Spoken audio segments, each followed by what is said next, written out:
Okay, so let's talk about poop.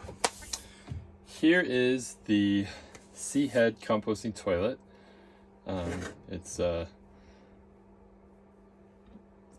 urine diverting toilet. So the seat is just like any home toilet seat. So it feels just like sitting on a regular toilet seat. The main difference is everybody has to sit down. So there's no standing up to pee for guys, so you got to get used to that. If you're ready to use the toilet, all you do is you come in, you lift up this lid, you sit down, and you go to the bathroom. We have a garbage can that we keep with a plastic bag in it where we put all of our paper, although some people put their paper right in there, but we don't. So the poop goes in the back hole and the pee goes in the front hole. If you look down in there, you can see the little hole. It goes in there. When we're done, we have a squirt bottle, and we squirt maybe 3 or 4 squirts in there to make sure that we rinse out a little bit of the urine. This bottle will last a day or 2 at least, and we just put a little bit of soapy water in there, so it uses almost no water when you go to the bathroom. This C-head toilet was originally designed to hold a 1-gallon milk jug down in here, but we thought that started to get gross to grab the gallon milk jug and take it to the bathroom or to dump it wherever. So we've converted this to go to our gray tank. And urine is actually, when it's not mixed with poo, it's actually not such a big deal, especially if you put a little bit of the gray tank treatment into your tank. So this really doesn't cause much odor at all, and we don't really smell this when things are working properly. The urine goes into another HEPFO valve, so that after this point everything is sealed up. So you just have to make sure that you rinse out that small section after you use it, and that keeps everything dry. If you look on the left, there's a little tube. That's the tube that draws fresh air from outside and actually through the battery box, because that's the vent, because it serves 2 purposes: venting the battery box, which is important, and then also venting the toilet. So we get some fresh air in there, and then that goes out the vent and up and outside, far away from where any of the windows are. So that's where the poop goes, and that's where the pee goes. You can lift up this thing and see the main hole, and you can see where this thing goes in. And if you just keep this on, that keeps odors down. Great. There's almost no way for odor to get in or odor to get out into the camper when this is closed.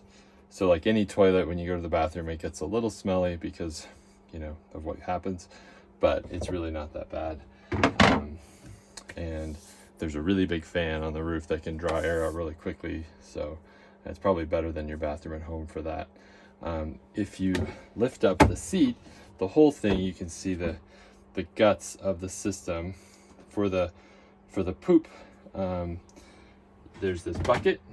This is the main bucket for poop, and inside of this there's a little auger that spins around after you poop, and that mixes everything up and makes sure that everything is covered with your medium. So that can be mulch or all kinds of different stuff that people use for that, but peat moss or other things. And that mixing after you go to the bathroom allows it to stay odor free. You want to just make sure that everything's covered, and then it starts to break down. And again, the urine just goes into there. So after a couple weeks, if you're going full time and you want to dump this out, you can just remove this bucket and take it out and dump it directly into a bag and throw it in the garbage. Or if you have a composting system at home, you can add it to that, and then you definitely want to wait 3 to 6 months before you'd ever put that in a garden. But after 3 to 6 months, it'll break down. So if you really want to be green, using this and then going into a composting system is really great. But if you're using this full time, you're going to have to throw it away in a bag, just like throwing away a dirty diaper. And so it's really not that bad. Again, this is vented. There's a little fan inside of the toilet right here, which is constantly drawing air out of this chamber into the and blowing it outside the trailer. So that keeps everything nice and fresh. and you really don't get any odor, especially if you do a good job of rinsing out after you pee. And then that's just making sure that your residents and guests all understand how it works. And so people are sometimes uncomfortable, but once they've used it a couple times, I found that nobody really cares. They just find that it works like a toilet. The only thing is making sure that guys don't stand up. That's really the main issue. So the process, if you're using it from start to finish, is you open the lid, you take out this, set it aside, sit down, do your business. If you just do number one, you grab the little bottle from under the sink, spray it, and everything's fine. That's all you have to do. Put the lid back on, wash your hands, and that's it. If you do number two and number one, which is usually what happens, then you also will do that.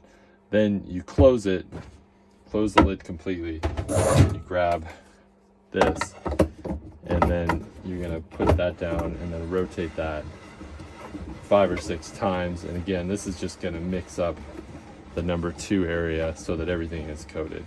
And it's really quite easy to remember to do that. You just close that again, wash your hands, and that's really the whole process. So I do have a separate bin that we tried, and I didn't find it much better, but I have one of these that I've cut out that little hole in. And if you really don't want to ever handle your poo, what you can do is put a plastic bag in there. Every time you go, you just have a little bin right here that has the mulch in it. And after you go, you just dump a couple scoops of mulch right on top of where you just went. And then that covers it up. You go for 3 to 4 days, and then you just take that plastic bag, seal it up, throw it in the garbage. So that's another way to use one of these toilets that's a little bit cleaner. You never have to actually dump out the contents of that, but it's really not that big a deal. I find it much less offensive than draining the stinky slinky with black tank, which is really disgusting. So where the poop and the pee are mixed together, the key advantage of a composting toilet is that the poop and the pee are separate, because each one on its own actually can be handled pretty well.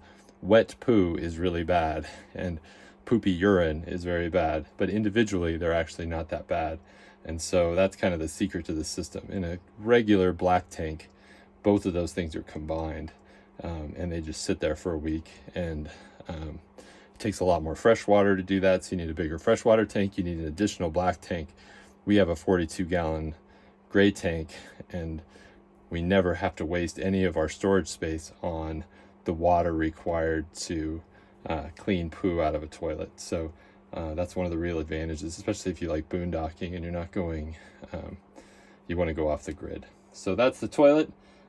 Works really well. Again, we have a little garbage can that we keep right next to the toilet, and we use that as a way to as a place to put your toilet paper and wet wipes or other things like that. So and again, a lot of people who use RVs don't put toilet paper down there, black tanks, because they worry that it clogs. They definitely don't want to put wet wipes down there, so we just use the garbage can anyway.